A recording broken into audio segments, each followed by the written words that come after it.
Are we live? Oh my God. We're back. We've forgotten how to do this. Wait a second. Where are we? Oh my God, is that camera on? It's I didn't see the big That's right. the Look at big that, C huh? on the wall behind us. It's amazing. I sort of want to tell them the secret. It's not painted there. The crafty fans have It's figured metal. it out. It's made out of metal.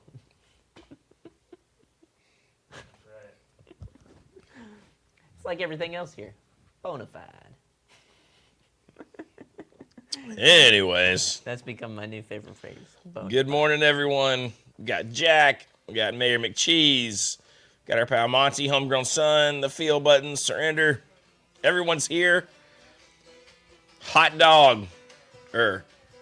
Hot dogger. There's a hot dogger right over there that I'm staring at that may or may not belong to Surrender, that we may or may not have a plan for here. Surrender for a has video. sent us a plethora. So much gear, I don't even know. Andrew, thank you. There's even more garage things coming out. More garage. And we're going to talk about that this morning because we had a pretty fantastic time at the Gibson Garage. It was pretty magical. It was pretty magical. So we're going to talk about that. Monty, we have one of your guitars in our possession as well. And I think we're going to work out some wheeling and some dealing for you. That's right. So that's all coming up. So that's all going according to plan. I feel like I've been ridiculously slack with my emails lately. So I'm sorry.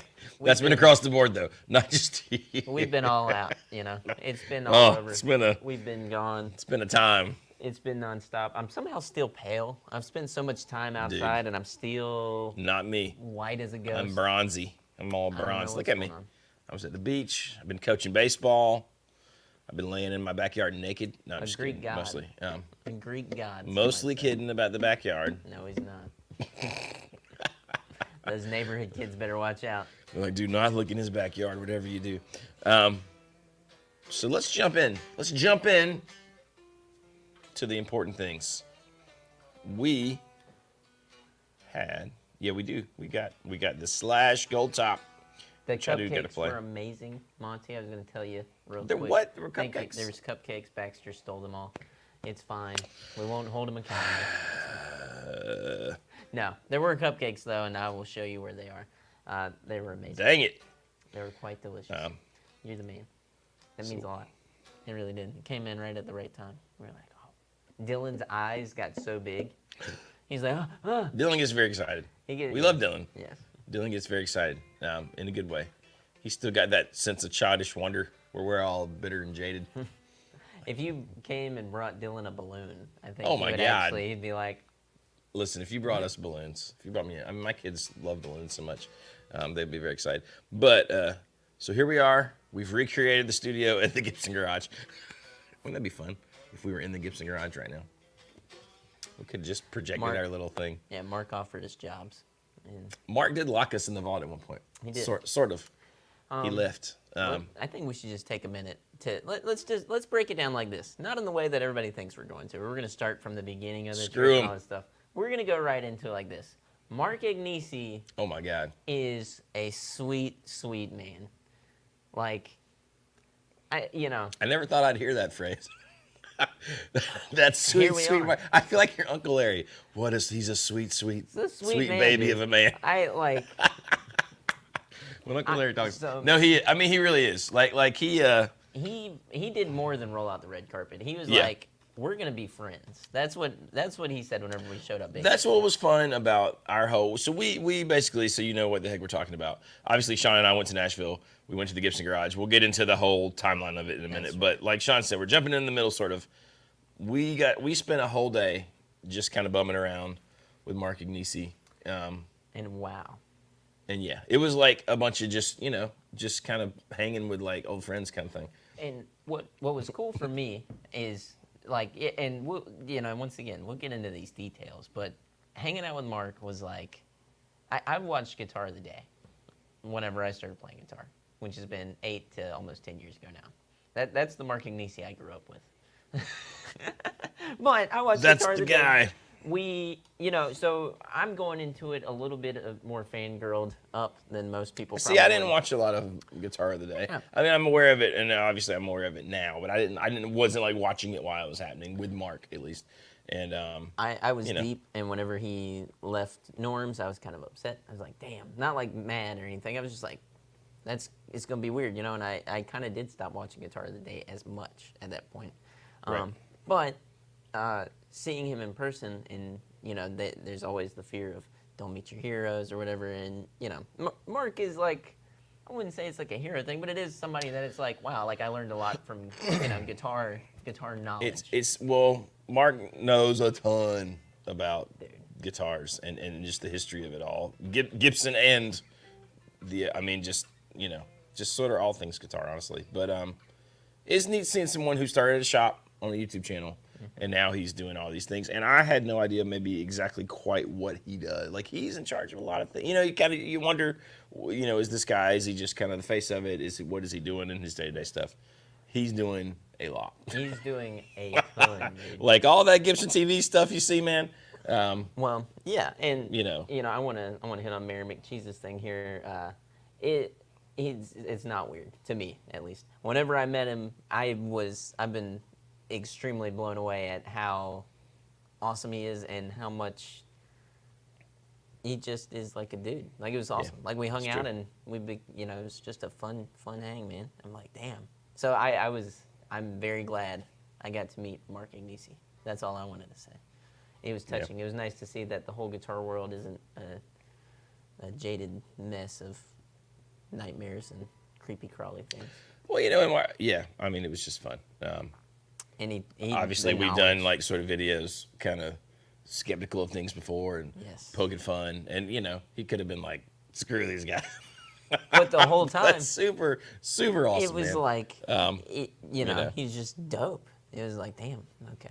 I'll get off my Mark Agnesi soapbox now, because I'm like, dude, I expect, like Sean messaged Gibson, because Sean, if you don't know, Sean is like actually, like Mark, he actually does lots of things here. He's sort of the operations manager, sort of person. Like, he does a lot of things. So he when we were going, he reached out to Gibson and to Mark, and they answered and said, hey, we would love to give you guys some time. Maybe we'll have some time for content on that Tuesday, right? Mm-hmm. So I kind of expected that we'd get there, we'd bum around, maybe Mark would come down. And this is not a slam. I just, they're busy. Like, it's, it's a real company. Yeah, it goes to what other situations have been where stuff happens. And, Mark's there when we get there. Like, when the garage opens. We were actually like, it was like 11:15, My favorite part of that was he was kind of like standing behind this pillar where we couldn't see him. And as we walk in, we're like talking to the guys, and he steps out from behind this pillar. Like a Baxter move there. Like, it was like, it's me. It was like I'm a here. Cool vampire moment where he was like, boom. And he was like, hey, guys. Well, and then he's like, you guys want to go play some guitar? So we go. So sick. Again, and I still thought, okay, well, we're getting this knocked out. We'll be out of here in an hour. Yeah. No, dude. I was expecting us to get such a small little bit of his time, and he was like, forget it. So we go through the curtain. And listen, at the risk of seeming like we're kind of gushing, and I know, and I even told Mark, because Mark and I were chatting somehow, which is surreal to me that I can now chat with Mark Agnesi on Instagram or whatever, because he's a cool dude. But I was like, listen, I know when people watch this interview, they're gonna be like, you Gibson shill, you know what I mean? Like, but it just really was that cool. So like, we go behind the curtain, we go into the little inner, I'm gonna call it the inner sanctum, behind the Gibson Garage, right? So we're already in there, and we're singing all this junk, and I'm like, man, this is cool. Sean like drinks this priceless he has I know exactly what it is if you'd like me to explain. Yeah. Liquid Death has a mixture that they called Armless Palmer. Right. That's what it was. And it was awesome, and he said, yeah, they discontinued that. These cases are selling for $400. You want one? And he popped it out, and I was like, yeah, I guess. And he was like, here you go. And then somebody else came in later on, and they were like, my God, who opened the Armless Palmer? And he was like, Oh yeah, so somebody wanted. So I was like, that's me. I'm sorry. it was I was neat. like, I had to. I was like, that's cool. Well, so we're in there, dude, and then all of a sudden we go in the vault. I'm thinking we're gonna like glance in the vault. Mark starts opening doors, gives us the whole history of every guitar in there. Like the knowledge base Yeah, he gave us it's pretty good. was nuts, dude. It was pretty nuts. But I mean, there's like a little set of drawers in there with all these old cool documents and like He's the pulling prominence out on the guitars. photos. He's like, here, you know, I mean, we're playing like the Big Ed Explorer. We're playing Mary Ford's friggin', you know, SG like Les Paul. I mean, it's just it was pretty surreal. We're playing like the first guitar that Orville Gibson ever built in 1892. You know what I mean? Like just crazy stuff, right? And we're not even filming at this point because I don't know. I think we both got the vibe that we're just hanging out. You know what I mean? And so we didn't want to kind of ruin that. I brought it up to both of you guys at one point just for the sake of being like, okay, I did my job. Let's keep hanging. Like I was like, I just have to say it. That's it. Let's have some fun. And he was all about that. He was all about, no, dude, we're hanging. Like, we're hanging out. And Well, I was like, yes, we are. Dude, he's telling us about having lunch with friggin' Jimmy Page. Jimmy Page, and we're like, well, that's wild. And having a burrito at this table we're sitting out with Jimmy Page. I mean, and I don't know what is so nice about this, but the fact that he's just like, yeah, we were eating Chipotle, and I'm like, wow. Of course, Jimmy Page likes Chipotle. Of course he does. It's like why would you not? It's like a sweet moment of just like, yeah, we're just eating burritos. Yeah. And No, it's true. listening to Mary Ford, I'm like, ah. Jinrai, thank you, sir. But yeah, so we're doing that, man. And then he's like, you guys hungry? I'm going to go get some lunch. So then we have Mexican food. Yeah. With Mark, which was really fun. We piled into his little car, which is very nice, but not really a hoss-mobile. Not built for hosses, but it's a fine. It was good. It was funny. I think he enjoyed seeing us get in and out of it because we And just looked so silly. Sean, were you newly booted yet? I was. Oh yeah. Oh my was. God. Look at this. Look at this man. Look at that. My I got it God. up in the camera. It's New funny because boot it looks goofing. it looks like I'm holding your leg up. It is kind of feel like that. It's very strange. So these boots are dope. Mr. Jack Stowe got me the hookup on some Tacovas. Thank you, sir. Uncle Jack. We'll talk about Jack and Joel as well here in a We will. moment. We will. But onward with Mark and eating tacos that were delicious.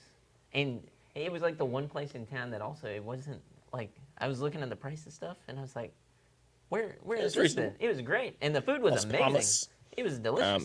Yep. I mean, that's a good old Nashville staple. So that was fun. And you I weren't had even this gonna whole take mistaken identity where I thought these guys at this table, I thought I knew one of the guys, but I didn't, and it was a thing. It was fun. And then we go over to Carter's with Mark, Carter's new showroom. If you go to Nashville, go check out Carter Vintage Guitars. Awesome place. Really nice people. Really cool stuff there. They've really essentially just moved across the street if you've been like Caddy Corner. If you've been to the old one. Got their own little parking garage now. Pretty spiffy. We got to see a Jimi Hendrix Strat. No big deal. And sorry, not only just see it, if you saw the one at Carter Vintage that it's a black Strat and it says... And it's got those little pins, where they don't really know exactly. I sent you the post. Yeah, you Where sent the post. It's like, it's got the pins up there and it says, from Jimi Hendrix to Buddy Miles, right? To I know it went to Mike Bloomfield, right? Mike Bloomfield was the last guy. So we are holding that guitar and playing it with Mark Ignacy standing there, and then who was the guy? Ford Thurston? Ford Thurston, yeah. Comes just moseying up, and him and Mark just start kind of. We're all chatting, like Mark and Ford and me and Sean, like we're all just old pals in the middle of Carter's. That was really fun. I was like, wow, we're almost cool, Sean. We're almost in the club. I felt almost cool there for a minute. I was like, man, okay, all right. So fresh stompers. I like that for your Fresh boots. stompers. Fresh stompers, by God. I like that. But yeah, man. By God. I like that. So we're having Carter's was super fun with Mark. Obviously, they kind of roll out the red carpet a little bit, so we get to see everything. We see their new performance space. That's really fun. And then we go back to the garage. We go back through the curtain. We set up a camera. And that's when we do the interview that you guys saw that came out this morning at 9 a.m. And what was nice is there's, as we were setting up the stuff and we were just talking and joking, we had reached a point of just like, oh, it was like the cameras weren't even really on. Well, More I mean, so like we just, we had the luxury of being able to hang out all day before the interview, not So just like, hey, nice to meet you. All right, let's have some talk on camera. Yes. That's fine, right? But that's it was. and honestly, we talked. I mean, it would be really cool if we'd had a little body cams on all day, because I mean, we basically the conversation we had on the couch was a condensed version of stuff we talked about all day long, which I thought was kind of fun. It was, and it kind of. I feel like it was all natural. Like because it was just all stuff that we naturally talked about the other day. That I was like, damn, man, and then For sure. it was just good, and it was, man. So we're doing that. It was a lot of fun. Mark, he's forever gonna live in my mind, and like that was probably hands down one of the best guitar days of my life. That was probably one of the best guitar days of my life. I think those are the kind of experiences, and obviously, like, I mean, I know we got to go a little beyond your average visit to the Gibson Garage. That's the kind of thing that makes you sort of a fanboy for a brand for life, right? I mean, because I left there thinking, man, and I already love, like, my 335, right? I'm holding my 335 today. But, man, I was like, okay, I'm happy with where this sort of iconic company is going, this iconic brand. And I just left, I don't know, just really feeling really positive about the whole thing. I definitely feel the same, and I feel like I left with a better understanding of what Gibson has been doing for maybe the last couple years. Where before, I don't think I was holding my mouth right on it, like understanding it. Like I was like, and then seeing it and him really explaining some of the details to me, I was like, oh. Okay, that does make sense. Like the things that they're going through and they're trying to figure out, and the things that they're sort of like pushing forward on. And it's not like innovation in the way of like, this new Firebird X thing. It's innovation in the way of like what really makes a 59 burst. And you can feel how you want about that. Because I know there's going to be the people who are like, you guys are full of, and you're just trying to be Gibson dealers. I mean, we want to be Gibson dealers, obviously. This is genuine, though. Like like my interpretation of that company completely changed with this meeting. Just aside from all the other stuff, it was like you're saying, they're actively trying to make the guitars that were so great at one point in the same way. They're getting down to the minutia of it to like understand it and like. The stuff that they're doing with the pickups and things like that, him talking about all these different things, and I'm like, wow. Like, you're really, like, the fine details, dude. It's ridiculous. Well, Jenner, I just said Mark knows Gibson has to be authentic, not just play authentic. Which, that was such a funny thing when it came out. And we, I mean, I think they had sort of the right idea, but went about it. The way they presented it was kind of poor. And I'm sure Mark has thought about that, right? Yeah. The way he presented it to us, man. And a lot of it was because we were just sitting around talking. But hanging out, but you wanted to like kind of buy into it and get behind it, right? Yeah. Now, and I'll say this, right? Like $8,000 for a Les Paul is a lot. And listen, I play some standards there that are $2,700. Great guitars. Sean and I had this whole conversation like, could I buy one of these and just be happy and like this is my Les Paul? Well, yeah, sure, of course. But man. If I had a way to buy that friggin' $8,000, the 59 that was in the made to measure room, not the one specking one, the one that was there, like, now obviously that is unobtainium to a lot of folks. It's unobtainium to us. Yeah. But man, and now that I have like the little bit of peek behind the curtain into why that's good and why it's better, like what's different about it than the 20s, and it's it all really comes down to the sort of research stuff they're doing, but. I mean, it's just... Well, I mean, and I'll tell you this. Going to the Gibson Garage, I didn't play a single bad guitar the whole time we were there. No, I didn't either. And that goes from the standard run of things, Epiphones, Kramers, all the way up to all the acoustic stuff? All the acoustic stuff. Those new mandolins, those new little Epiphone mandolins. I mean, I know they're kind of, that's a lot for an Epiphone mandolin to some people, but what else in that price point is like a great mandolin, right? Usually for mandolins, it's like kind of cheap. Yes. Sort of junk, kind of. I mean, not junk. Junk is a harsh word, but you know what I'm saying. Yeah. And then you get into like crazy, crazy money. So I don't know. I was in. I was like, yep, okay, I'm in. Yeah. I like it. Yeah. So yeah, there you go. Yep. It was magical.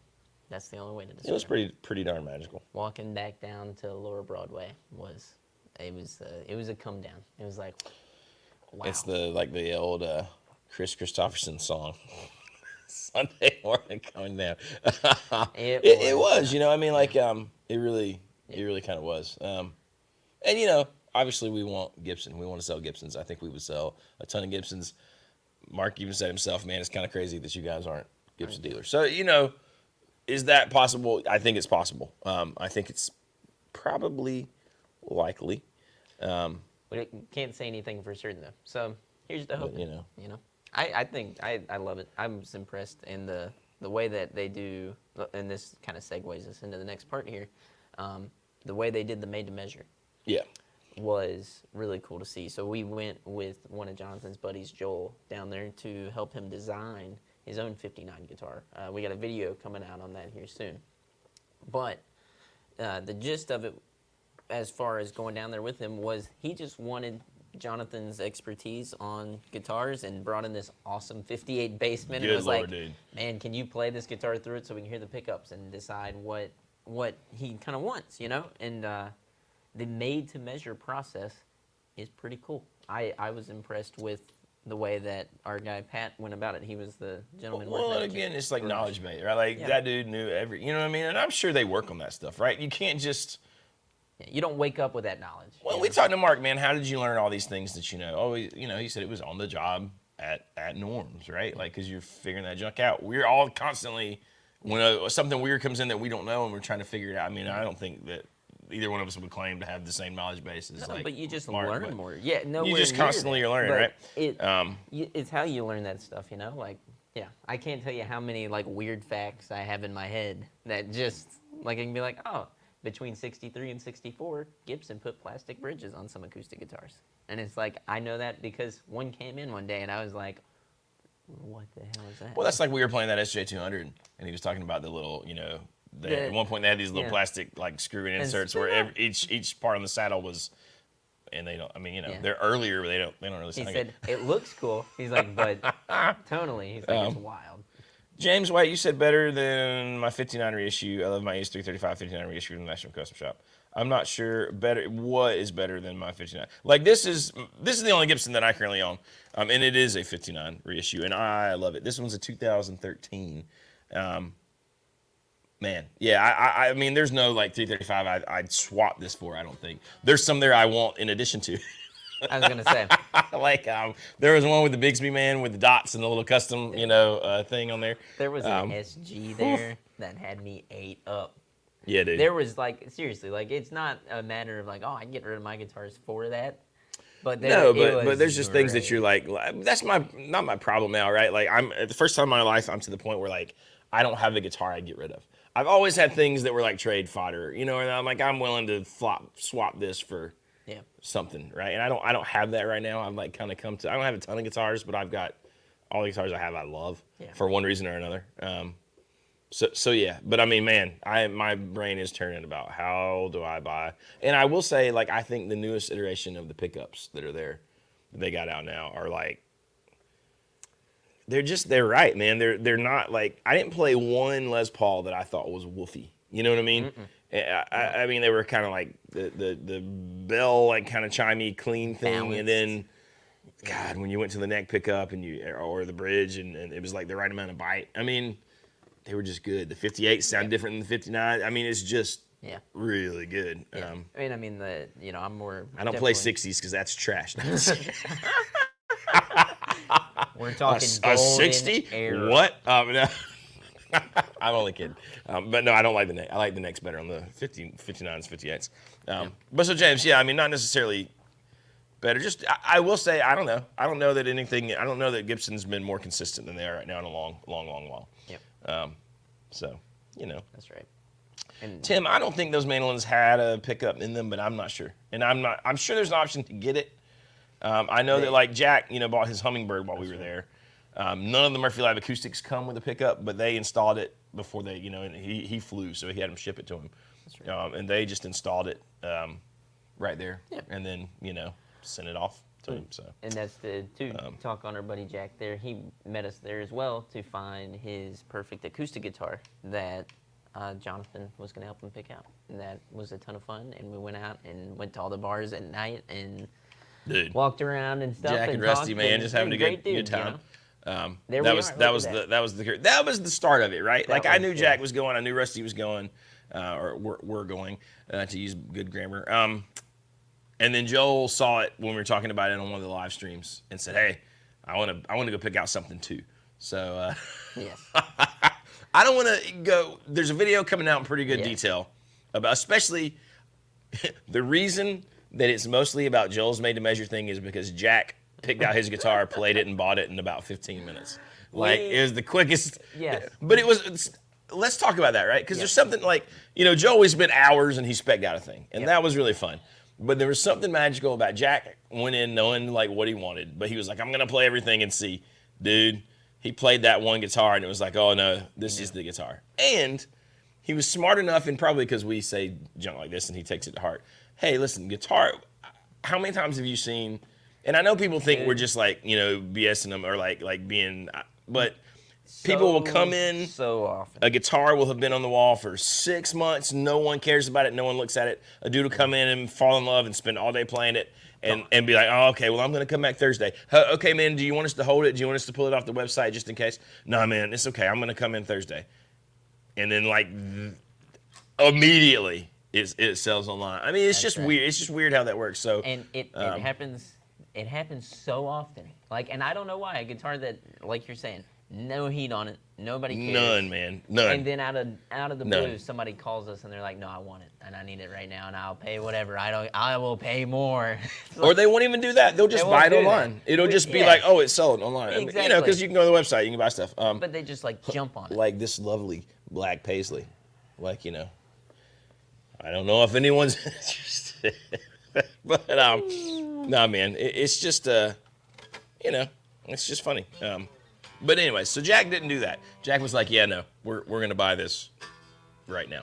So, because really, we went in on that Sunday when Jack bought his guitar. It was supposed to be just like a pre-trip just to check it out. The other thing, though, I think that got him is there was not like a wall of Murphy Lab hummingbirds. There was one Murphy Lab. And he was like, he played it, and listen, it is great. That was probably one of the best guitars in that room. And that's saying something because all those guitars were amazing. I mean, well, I will say this, man. Every guitar I played in there, acoustic-wise, was really good. I mean, there were no, like, real duds that I played, but that one was fantastic, and then they were all different. Like, the Southern Jumbo was way different than the Hummingbird that Jack got. Those were the two that we really were looking at that were Murphy Lab acoustics, and, he just sort of knew what he wanted it to do. That's right, he did. And he got it. I'm glad he didn't wait, man. How much would it have sucked if that guitar would have, like, been gone? No, I'm glad he didn't wait as well. So, but that was good. We had a delightful time in Nashville. We hung out with my pal Adrian, drummer extraordinaire. We saw cool bands he's in. Guthrie Trapp. I forgot about that. Should we talk about Guthrie Trapp? Okay, hold on. Let's hear what Tweed Tone says. The necks on the Murphy Labs are still fucking off. They seem to have fixed the body. My 2023 light-aged ES335 flaked off like crazy. Many others out there as well. Yeah, I don't know about that. I'm sure that's happening. I remember hearing about them flaking when the Murphy Lab stuff first got released. I'll have to look up some of that because I just don't know about it. When you say it flaked off, right? Like, is it chunks of it coming off? Was it a relic?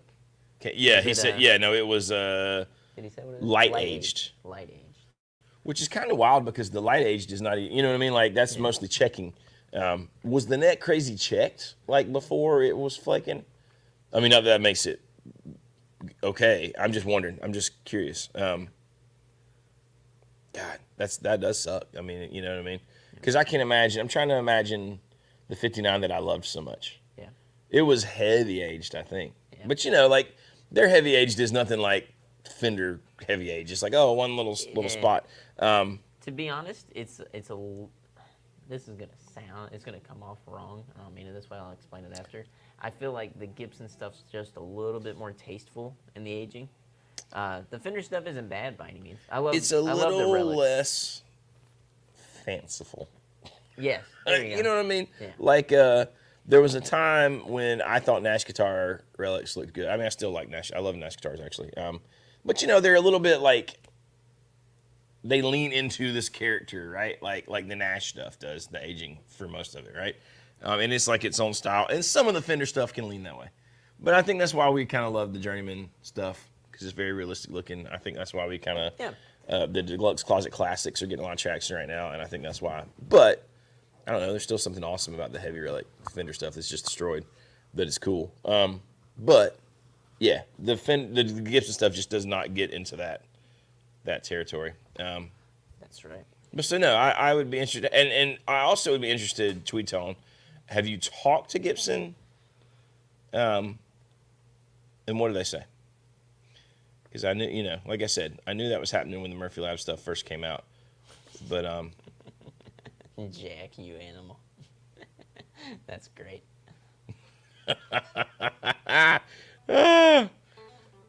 Old Jack. Jack has got some great stories that we heard some. Gibson's done it longer, right? Murphy really made that market, right? Yeah, I mean, that's true. Okay, let's see what Tweetzone says. Okay. I ordered 2023 made to measure lightweight ES355 light aged.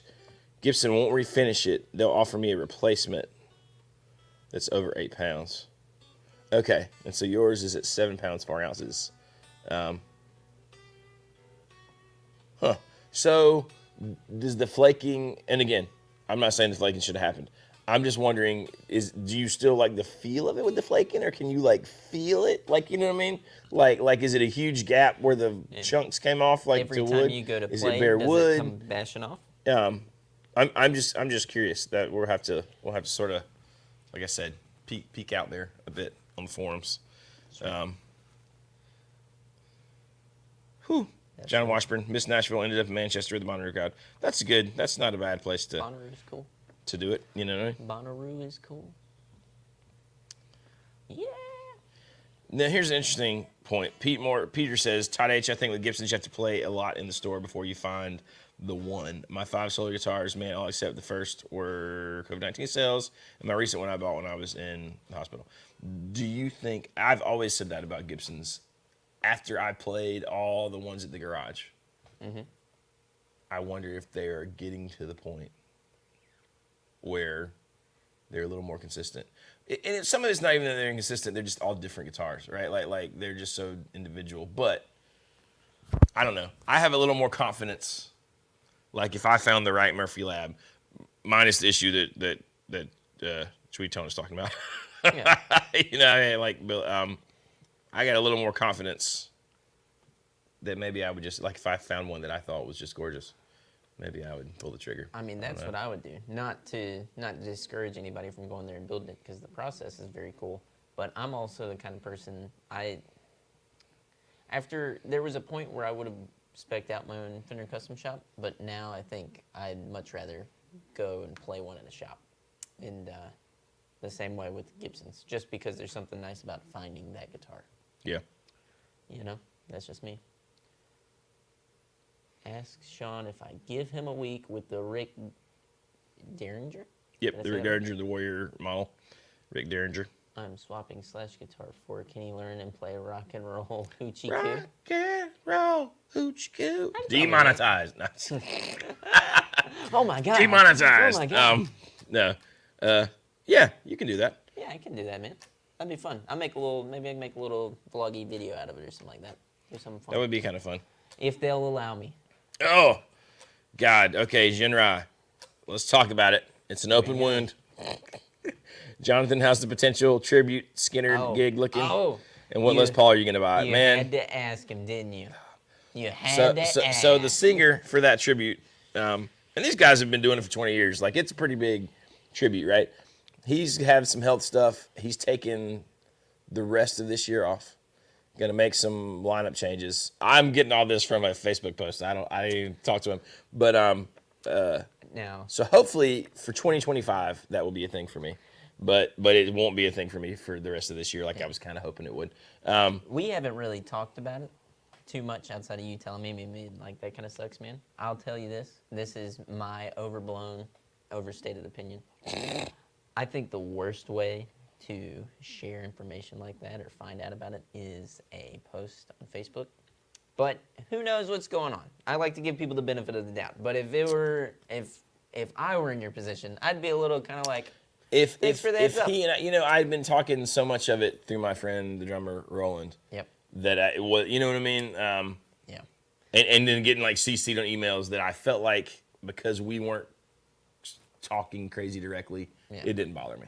Do you know what I mean? If he and I had been on the phone, That's fair. the only thing I really had in it was that I'd spent all this time like That's you'd see me working on all these these tricky parts in these songs, which that's good though. That's just made me work on things that I should have worked on anyways, playing wise. I just know how I am. I'd be like, damn. But I'm also. I did feel that way, but I mean not against the dude. And I also know what it's like when you have a band and you just feel like you cannot get the people together, right? Like that's frustrating. And then if you throw in some like, and I sort of know what some of the health stuff are, things are, and so, but I don't want to talk about this health stuff on here live with you with tens of people. But tens upon tens. Tens upon tens. Actually, we got 107 watching right now. That's pretty good.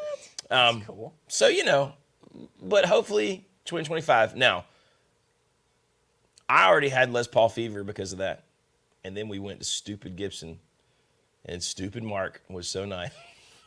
And the stupid guitars were so good. So good. And listen, it did not help me at all playing them through a friggin' vintage Bassman, which is the greatest amp I've ever played. Sure it is. Sean didn't get it. He's like, I don't get tweed. Because, because he's a What child. did I say the other day? That bump bump tone or whatever. It's like, you piece Something of trash. stupid. It's funny though. I wish I could remember. But it was whatever. I thought it was amazing. Anyways, it doesn't matter. Dude, I want a Les Paul so bad. I don't know. I mean, again, if money were no objects, there were 2 Les Pauls at the Gibson Garage that I was kind of in love with. One was a 57 custom, like black with all the binding turned yellow. And So good.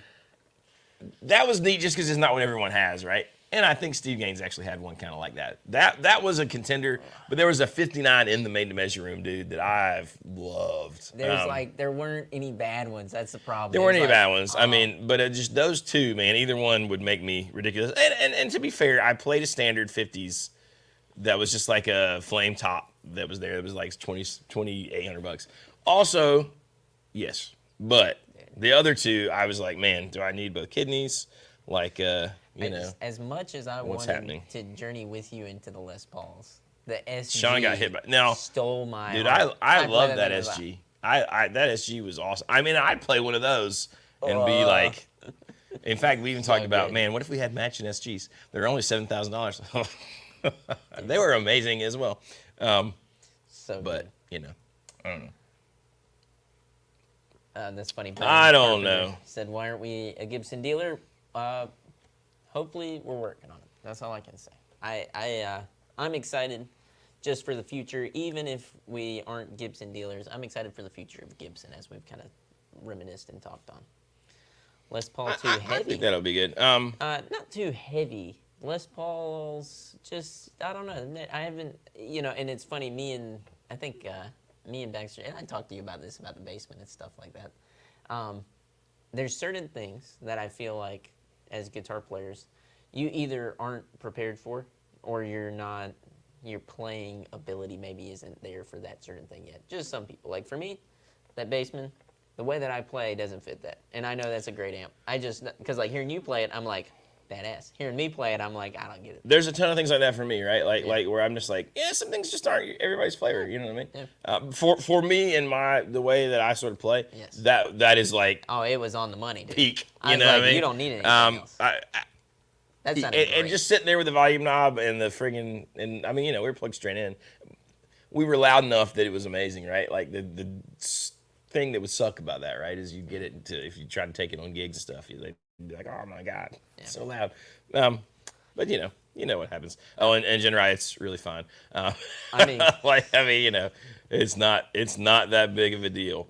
And like I said, hopefully it's still on for 2025. The other thing too is I was a hair stressed because man, it's if you don't know a ton of songs in a tribute show, it's not like I don't know the riffs, but like to really learn them and to nail them the way in those live versions from that Live at the Fox. I was like, man, I gotta speed up production. Dude, on you've getting been these on things it right. though. Like, Well, you've been catching some of these songs like on and on, like Well, maybe just- even a little bit faster than the actual songs. Well, You get just them. I'm like, because badass. yeah, just so He's been crushing it. Okay. I think you maybe just we gotta just do have it a little that session where you just sit down and you're like, working for the MCA. Elijah likes to sing "Working for the NBA." I don't know why he thinks that's funny, but he does in his little 10-year-old imagination. Peter Moore, you can absolutely beat the old prostate cancer, man. I hate that you're going Yes. through that. My dad just did that, and he's doing fantastic. So I think if That- I mean, obviously it sucks, but you can do it. You're gonna get it, It's buddy. done. You can do it. We have had a few friends who have been touched by that, so we get Yep. it, man. You're gonna Yep. come through that.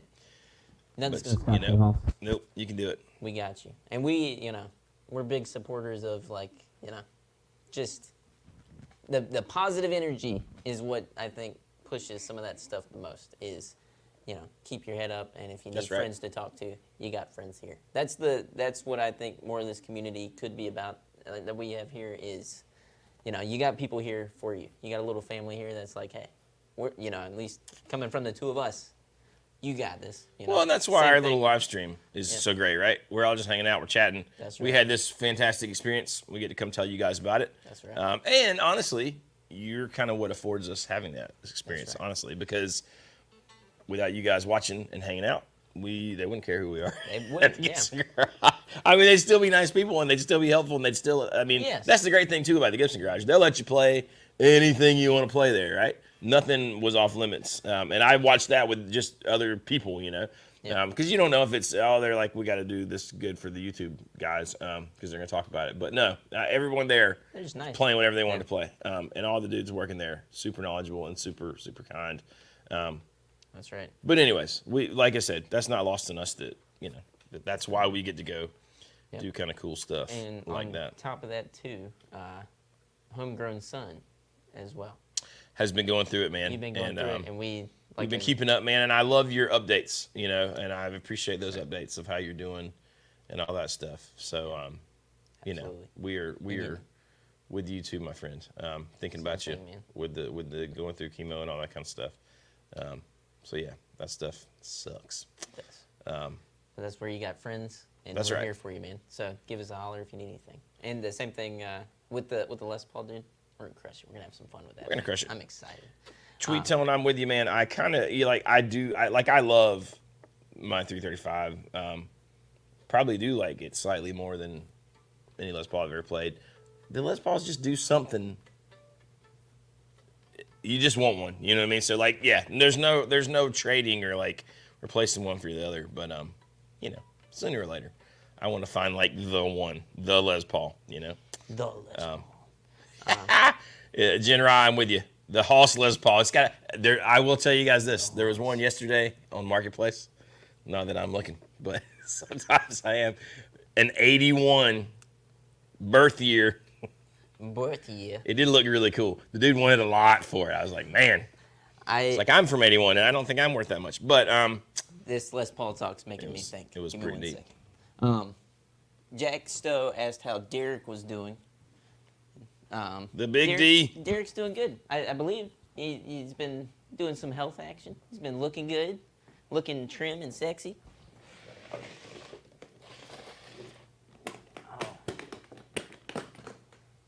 Uh-oh. I know. Uh-oh. Uh-oh. Uh-oh. Uh-oh. What's happening? Uh-oh. The D-man, I assume he's been doing good. We've talked a little bit, but he's looking good. He is looking good. He is looking He's good. getting. I'm He's like, leaning up. He's leaning up. I Getting know. down to fighting weight here. Looking at him like, damn, he's gonna have to getting do the ready for same. this Mike Tyson, It's Jake pushed Paul's back. It's pushed shenanigans. back to November.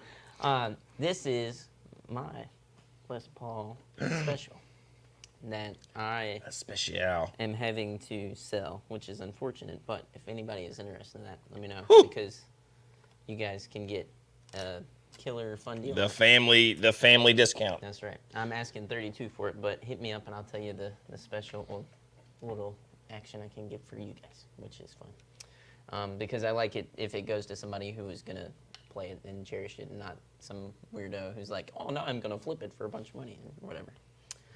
So there you go. Dude, I just figured I'd bring that up. I forgot I had it here even. I brought it in here to do photos for the Facebook Marketplace, and it is a great guitar, it is a good guitar. I love this thing. you know. But I think with your little SG special that you got with the P90s, Yes. it's an okay move to unload it. Funky Bass UK says, I felt happy with my Made in Japan Orville by Gibson Les Paul until I tried my buddy's reissue 58, 59, and 60. Man, who do you know that has all this? That's kind of awesome, though. What I noticed was how little the guitar got in the way, just sounded and played superbly. I think that's the case with a lot of the custom shop stuff. And I'm not talking like Gibson, I just mean across the board, like the Fender stuff, right? And there's something tricky when you get used to that. Oh yeah, dude. It's hard to It go kind of back ruins you. to you know what I mean? Like as good as the like Ultras or the Ultra Lux or the friggin' even the American Vantage 2s or even like the the Performer American Performer or whatever you want to call it American Pro. They're it's just, good. They are good. They're very good. But man, yeah. Well, it's like this thing, right? Like, so I played. it's that last couple percent. Yes, I played. So Zach Person, that we all know, he had. And it's funny now because he has like I think he has a custom shot. He has a vintage one. Sorry, somebody has let him borrow a real vintage '57 special, and it's sick. It's amazing. He had the standard run, the satin black version of this, and he let me borrow it for like 6 months. And I played it, I tweaked it some to try and just get it where it's set up good for him. And I was just like, it felt like it was missing something. The neck felt a little bit thinner and stuff. And then this thing came into the shop, and I was like, damn, this is an RO, so it's a custom shop model. But the neck difference was really what got me. And then the pickups sounded killer on this. Well, dude, it's kind of like the difference in you had that SG with the Maestro. Yes. That was made, a USA. Good guitar. You were gonna get rid of it. We got it from a guy that does a lot of business here. You did, and then I took it home for like 2 or 3 weeks. I was thinking about buying it. It's killer. But Well, it was just okay, right? Like I just didn't. Well- but then you play the friggin', some of it is probably psychological. Some of it is the feel of the stuff that's like, even if it's not relic, even if it's just that VOS finish. there's something like, because we got a custom shop one in maybe 6 months after that, and there's just something up, like it stepped up. I was like, Now here's the unknown, right? The unknown is, this is not a custom shop. It's starting to look like one. Well, and that blew you know what my I mean? mind I don't when know you if told me you can't really. I don't know if you can see like the pickups and all the scratches on the top and like the paint. The finish is now off. Yes. Like right there. There's a few little dings in the back of the neck, but for the most part, it's. Well, and something to note about this guitar too for you, and this happened before you got it actually, just about right before. They had the neck reshaped on it, and it's a big difference. Like It's a huge great difference, feeling man. guitar. It's a great. Yeah, I mean, this neck was huge. It's still chunky. It's still what you'd call like a big neck, but man, it was huge. What's up, William Robinson? Hello, Mr. Todd Roy. Woodrow's daughter. He said he's not watching the live today because he's working. You guys are really cool. Well, you let the mighty Woodrow know. He's the man, and I appreciate you guys for coming out to all of the Violet Exploit Always. shows and stuff and being awesome. You guys are sick, dude. Man, that's cool. Well, you tell him we said hello. And I'm going to try to make appropriate comments since his daughter is watching. They're awesome. Yeah. No, nobody Woodrow is like the coolest dude. You let him know he's around. the real hoss around here. He is. He's a big man, baby. And we're waiting on that Slash M80 to come Dude. in, too, so he can play the thing. If we'll ever have it. I know. One day we'll have it. Somebody had asked why I was selling this. Sean needs money. That's why. If I could have it and not have to worry about bills and stuff, sure. But also, when I have another guitar that fills the role of this. It's an overlap. You know? Exactly. It's hard to hold on to it. And it's just the name of the game, baby. But anyways. Yeah. I didn't pull this out to talk about all those things, really. I just figured, I'd mention it. And then also, it's a Gibson. Okay. Which is cool. Tom brings up an interesting point. This is right up Derek's alley. The George Strait World Record concert. Have you seen that? Mm-mm. Dude, it was like, I forget how big the crowd was, over 100,000. 110,000. At a place in Texas, right? And the thing that everybody is like freaking out about, right? Minimal lights, dude standing there, barely playing guitar, just singing the songs, live band, no tracks, just a bunch of dudes playing real music, They call me the fire singing man. songs. That's a That's my friggin' name. classic. If you don't love that song, you need to Jason go Lane. check yourself out. You need to check your pulse. Look at that. So here's the thing. Here's I'm gonna play. I love this, by the way. I love that was the thing, right? That there can be a place where this many people just want to hear an old dude yes sing his or songs. No. Damn you, Kane Brown. If you never heard my Kane Brown story, I don't know if I need to tell it out here, but I'll, if you ever come to the store, you ask me about Kane Brown, and I'll tell you my story. Sorry for the Kane Brown fans, but Heaven. do you think? Well, I know everybody's saying that everybody wants to hear stuff like this with no tracks. I hope so, right? But the fact that George Strait is a legend, right? Could a new artist come up, have amazing songs, go and play with no tracks like this, and sell out this many tickets where people are just standing there hanging on every word while he sings them? Yes. I'll give you some examples. I think I know who you're going to say. Noah Kahan. I think he could do it. What a loser. No, I'm just kidding. Ed Sheeran. But how many Kinda tracks does is Noah Kahan using? I don't know. I haven't been to any shows. Now, I'm not saying I'm a Noah Kahan fan, but I know there's a rabid Like, is it a amount of real live fans. band? No, they for sure. I believe so, yeah. From what I've seen live footage of, I feel that way. I don't know, though. You know, you get out there, and the next thing you know, they walk you backstage, and they're like, hey, watch this. Somebody's hitting the space bar on a computer, you know? I mean, you know. That would just be my assumption. Somebody said Billy Strings. I don't feel like Billy Strings would. Have 110,000 Yes. Well, and here's the thing with that, right? Although Billy Strings is killing, I mean, you know, killing it, yes. and I think the thing I love about Billy Strings, he's not just selling himself as a guitar player. He's obviously expanding and getting better on the guitar. He's working on his voice. His voice has been killer lately. They got that song they put out live versions of that's like the stupid good harmony that's coming out on the next record. Can't remember the name of it. And I think he's just trying to grow as like a songwriter and a musician. So yes, I love Billy Strings. Yeah, I'm not sure this big. I wonder about like Jason Isbell. I don't know if it could go that big. Because George Strait is one of those guys who has entered the country The music. lexicon of like it's legends. Well, he's beyond. got so many number ones, Yes. man. There's That he didn't not- write, by the way, but it doesn't Yes. really matter. That's kind of the thing in Well, I think you'd be hard pressed to find somebody at least from my age to your age and older who doesn't know a George Strait song, you know? Because, like, I know if you brought up to anybody my age and said, yeah, you know that song, Check Yes or No, they'd be like, oh, yeah. Because I remember that at, like, 6 or 7 years old, hearing that song a ton.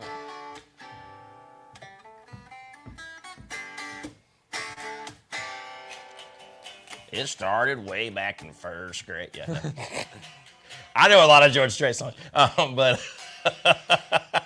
I don't know, man. It's interesting. I will say this, right? So before we met up with all the guys in Nashville, before Sean flew out, I played a show with Robbie Cummings. We opened for a national Christian, like touring Christian artist, right? And the last time we did a thing with him, he had no bass player, and it was super track heavy. It was him, sometimes playing acoustic, a drummer, a guitar player, a lot of tracks, right? Still track heavy this time, but had a bass player, you know, had a guitar player, had a drummer, and they scaled it way more, like less poppy, more towards like a band. Yeah. And we were like, okay, wow, this is better. I mean, it was like, and the guy's obviously very talented, you know, great performer. I enjoyed it 1,000 times more with the band, even though there's some tracks, right? Whatever.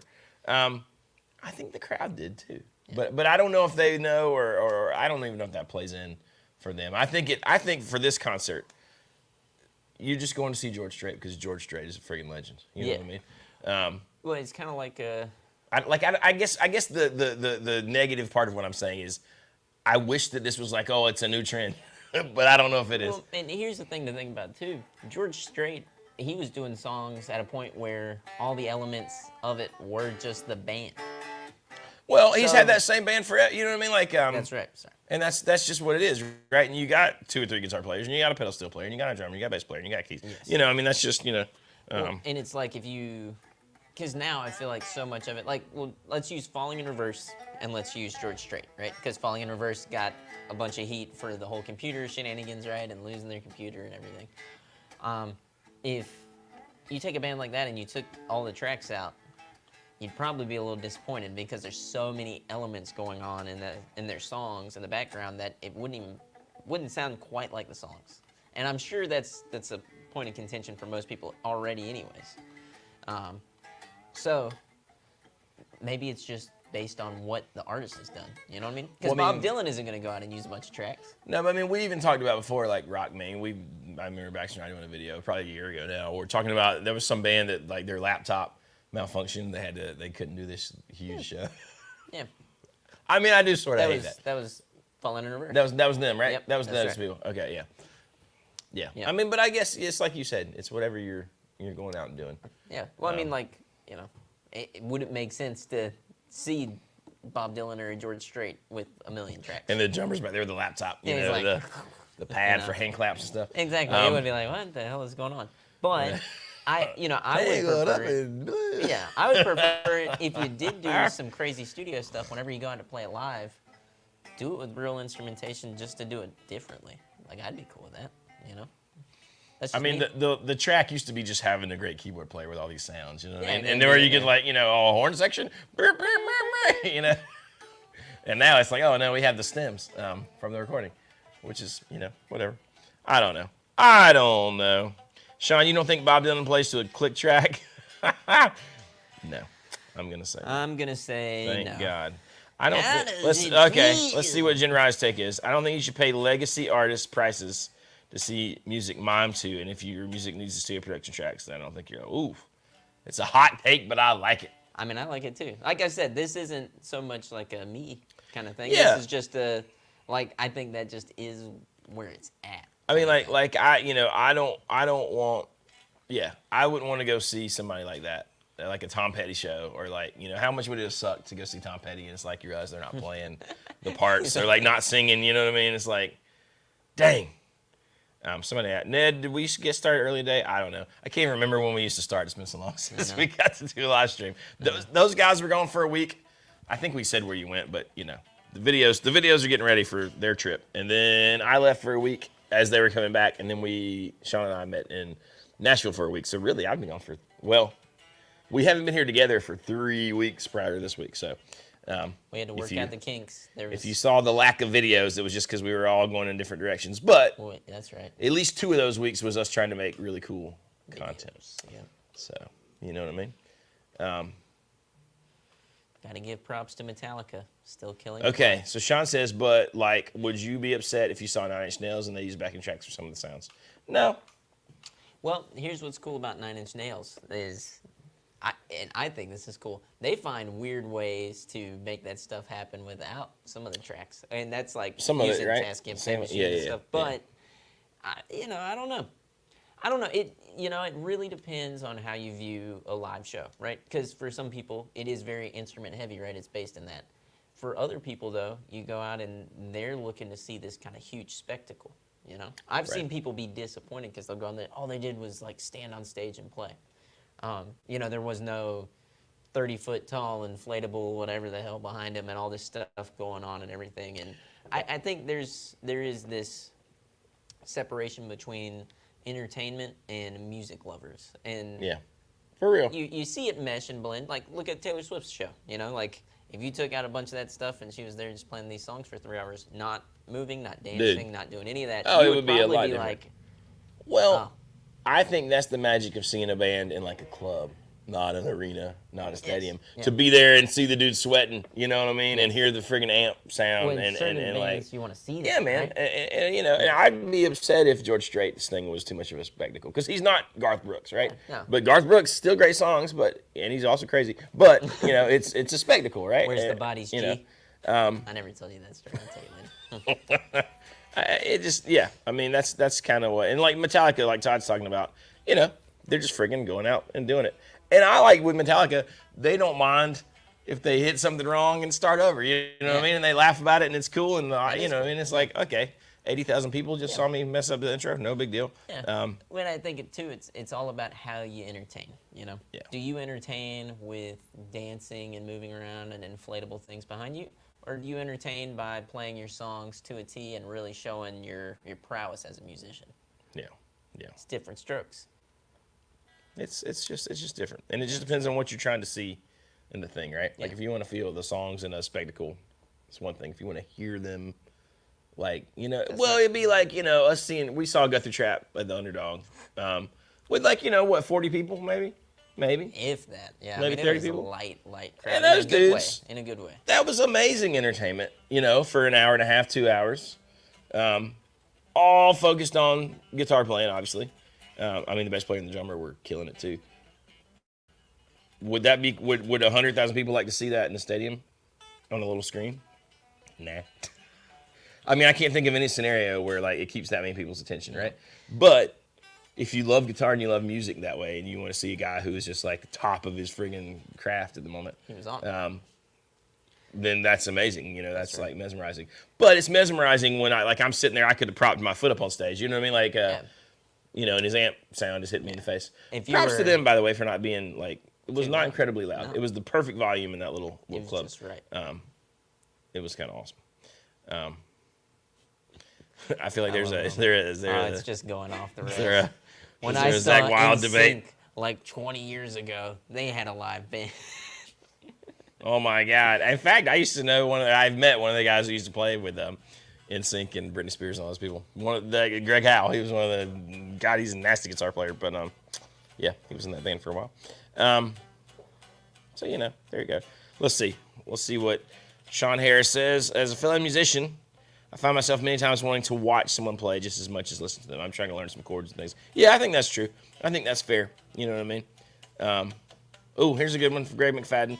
Saw Chris Stapleton and Marcus King last Thursday. No tracks, not much stage movement, killer concert. And I think that's exactly why you go to see guys like that, right? That's right. If you went and you saw him riding on a, You're like, Chris Stapleton, what are you doing? like he's riding on a Lamborghini that's flying through the air, you'd be like, what the Well, hell is going on? There's a little different, I mean, yeah, it's just different, right? It'd be really weird if he's singing some like somber song, and then there he is, the drummers, all of a sudden his drum kit turns upside down, it's flying through the audience.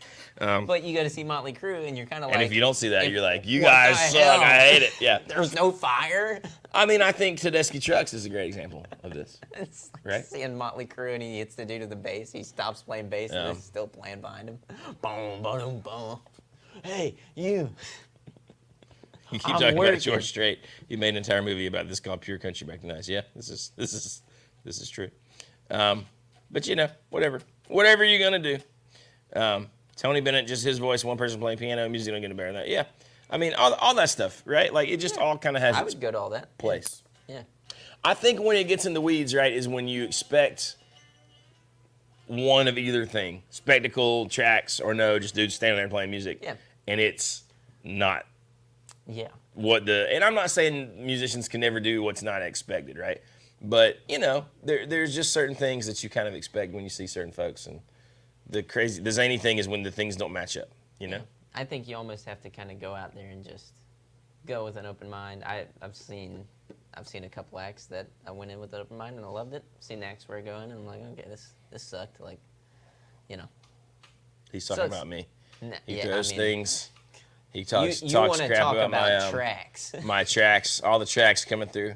I mean, Jesus, how many harmonies? There's no hurdy-gurdy on that stage. My God. Where's that coming from? Oh, man. God. Yeah, I mean, where's those viola tracks coming from? Visuals cheapen the music. Players, shut up. I don't want to see anyone try to dance. There you go. Yeah, I mean, that's what it is. Don't go see Lady Gaga. I mean, it's that simple. Well, Perfect. and if you feel that way, you probably don't have any desire to see Lady Gaga, Exactly, right? You're not yeah. thinking, man, I really would have liked to seen that Lady You're Gaga gonna go to see George vibe. Strait. You're going to go, yeah, or something, or probably you're going to go see Guthrie Trapp, like we did That's on right. Monday. I haven't been to a huge concert, and I couldn't tell you how long. Everything I go to is in little clubs like that, because Same. most of the things that I care about seeing Well, are I are saw, smaller. I saw the Chili Peppers in that stadium, and I was like, man, stadium's too big for Sean. It's like, Dude, wasn't my vibe. I like arenas, but outside of that. Mayor McCheese just mentioned Dispatch. I have not thought about Dispatch in a long time, but I used to love that freaking song, The General. It was amazing. But yeah, there you go. Didn't Madonna just break a record in Brazil? I don't know. Probably. Okay. Gen I's been on fire. Real talk, we have not trained competent listeners in the culture in the last 10, 20 years. Make music more complex again, give me some nerd jazz changes. That is actually true, right? We've dumbed everything down. We've made it lowest common denominator. We've decided, or record companies have decided that no one has an attention span.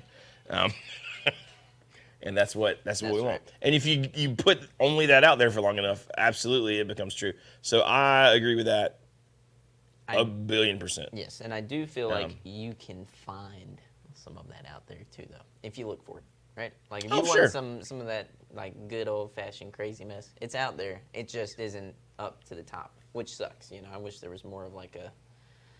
And you know, things turn over. I think at some point we're gonna see this rise up of like solid music. You know, case in point, look at like a Billy Strings or a what's that other guy's name? He was just on the Bert Kreischer podcast. We were talking about him all week. What's his name? He's been to the shop before. Marcus King. Marcus King. Marcus King. Stuff like that. You know, like it's rising. It might be a slower rise, but those are the guys that we'll be talking about for 20 plus years. Well, and I think the cool thing about right now, right? There's so many bad things about right now, but there's a few cool things. And one of the cool things is that there's so much room with the internet and with people's ability to like put music out there. You know, like there's room for the pop crazy stuff, but there's room for Marcus King to have like success, right? Like relatively mainstream success. Yeah. And for a while, I think there maybe wasn't as much, right? But right now, like, and I think we're entering into a weird little spot where, for a while, I almost felt like it doesn't matter if you have talent, right? Like you could be super talented, and it just, you know what I mean? You just had to have the right image and be the right age. And I think we're going into a time where like you can just be talented again. You know what I mean? Like I think we're starting to kind of see that. Not to be too positive. I know. But how dare you? It's dark and grim, and the world's ending. Yeah, right. But I mean, like Mateus Sasato, it's cool to see a guy like that come up on Instagram just showing his chops, and then it's like Bruno Mars calls you. He's like, "Hey, I want you." You know, that's cool. And so there's a guy known for like all his cool playing, amazing changes, not playing simple stuff. Gets called by a huge pop artist. Well, there is a big spectacle. That's a neat marriage of those two things in a way, right? But I mean, honestly, Bruno Mars' band is friggin' solid, tight. Tight. Yeah, which I think is cool, and I think there's a lot of crossover. I think we try and make it like there's a good and a bad and a dark and a light and stuff, but really it's I think it's all just. Don't get me started on Nuno. Nothing but controversy. Don't talk to me, Fortis. Nothing but beef. Nuno, it's like the guitarist. We talked about the guitarist diss tracks. There you go. Nuno and Richard Fortis be the beginning of it. So you know, who's the Southern River Band? I don't feel like I know who they are. I know who like that is, and they rip. Do they? Yes. All right. They are fun. You'll like that. All right. Ned, I think you're right. They're kind of starting kind of ahead of where a lot of us did, which is cool. But yeah, you know, there you go. What else? Anything else pressing for the day for our live stream time? I don't think so. I think we're pretty good. What do you think? Anything you want to talk on? You guys. Mary Cheese said they were a song of the day. Yeah, I just mean like there was a time where I thought about Dispatch a lot. The US Open. We did survive. The US Open. Golf. We did our job. There you go. I don't care about famous people. I mean, best hot dogs in fun. Nashville. It would have been fun, but it's you know. Was it you that was telling me Justin Timberlake running out the bakery? Yep, the Agora Bakery. You're into that. And look at him now cool. in prison. I was hoping it happened here. I was like, oh, that would have been funny. And then it's like, nah. The best hot dogs in Nashville used to be the little cart when you were walking up Fifth, like going back to the library after a night of, you know, playing downtown or drinking if you were just hanging out. And there was this one dude, he had like the little Polish sausages and hot dogs, and he had banana peppers, but I don't know anymore. I'm sure it's still one of those little carts somewhere probably, but man, God, those were good. Those were the best hot dogs, in my opinion, in Nashville. When I was there, when I knew. So there you go. Nashville hot chicken dogs. Sean did experience some Nashville Some good hot chicken. hot chicken. It was hot. It got me at the worst point because I couldn't finish the chicken. I was like, damn it. I should have taken it home. What happened to the daily discussion videos with Baxter and Johnny? We hate each other now. That's what it is. We've had a huge falling We out. came back in some turmoil in the shop. Everybody's mad at each other. Look, there it is. Nah, it's just like I said. We've all been gone for 3 weeks. Well, they were gone. I was gone. Then Sean and I were both gone. So we'll get back to them. There's some coming. Don't you worry. That's Can we right. comment on how funny this girl is and taking This girl is hilarious. Yes, and I yeah. I have not seen this. What is You it? haven't seen it? this? No. My How is that goodness. possible with as much time as you're on Instagram? That is not popped into. I'm not on Instagram that much, honestly. I spend less than an hour. This is a like day. the first thing that popped up in my Instagram this morning. I set a bell on my shit, boys. A bell. A bell. Oh yeah. Show me what you got. Give me the moves. Can we play it live on here? Is that what we're doing? She absolutely knows the best hot dogs. Let me find it. Canceled. Done. Yeah. No. This. I am a sweet. The dads are not proud of this one. They're Taylor. This is what I'd call fatherless behavior. I got Oh. Oh man, there we go. I probably shouldn't play it on here. Is it bad? We'll watch it. We can watch it afterwards. It's okay. Well, everyone go watch it. You'll see it. Just open Instagram and there it is. There's no missing it. There it is. I'm waiting for the, how you relic your guitar. You gotta hawk to a. Okay. Anyways. Do you guys know that? Anyways. There you go. Apparently, Sean, you're not talking loud enough. Me? You're not loud enough. Well, what the hell do y'all want? I think I'm just too loud, probably. Nah, it's fine. It's me. We will, Robbie Adair. I'm trying to get my motivation back, guys. I'm trying to get the command back to my voice. Okay, Trying to Robbie. get my command on. Hold on. I don't care about Robbie. I'm talking about Robbie's command. starting chemo next week. You care about Robbie. Okay, I didn't read the Don't be comments. a dick. What a loser. Holy shit. I Sean's didn't fired. expect that. No, we'll have videos out for you, Robbie, and we will Yes, be thinking dude. about you, man, and praying that it goes well. Sorry, Robbie. Why the hell? It's just Sean Give who's me a a horrible little person. heads up before I let that loose. No. These are the things that are going to carry Robbie through.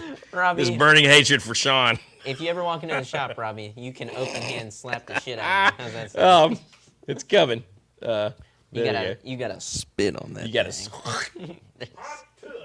Hawk to a. Okay. That. We're going to hear that phrase for a long time. I think I found it. Have Sean play us out. Play us out, Sean. We'll end today with this. Here we go. This is. I'm excited now. Gotta make sure that. Oh, you gotta give it that funk, spit on that night. Oh, you gotta give it that funk, spit on that night. Spit on that night, spit on that night, spit on that night, spit on that night, spit on that night, spit on that night, spit on that night, spit on that night. Funk. That's pretty There you magical. go. That was a remix. But you got to see the original when we get done. I'm All getting right. the gist of I mean, probably what's going down. You are, but it's just better. It's just better to see He's it. polishing spears, Something like that. Okay. Yeah, something like that. just cleaning up lamps. So there you go. We love you all. Thanks for watching. We're back to our regularly scheduled programs with all sorts of new things. Yeah, that's exactly why you need to avoid social media, John, or why some people go on there. But yeah, don't forget, hit like, hit subscribe. Hit the bell. Another fun Gibson video coming on tomorrow.